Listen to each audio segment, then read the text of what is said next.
ஆள் வச்சு பறிப்பாங்களா? ஓஹோ.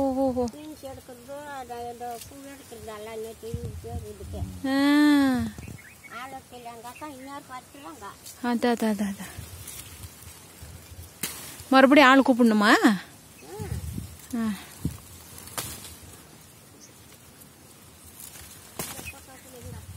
அதான் எடுத்துன்னுக்குறேன். சரி, பெரியவங்க வந்தால் தான் உங்கள் தோட்டம் அப்படியே சும்மா களை கட்டும்.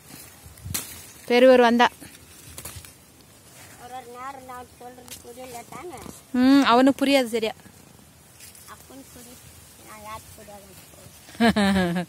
இல்ல பசங்களுக்கு தமிழ் தெரியாதுல்ல.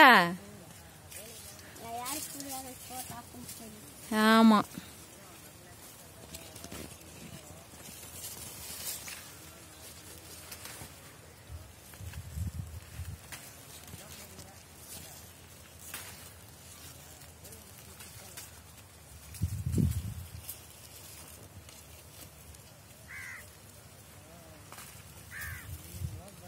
மாதிரி புரியல் மாதிரி விட்டுட்டு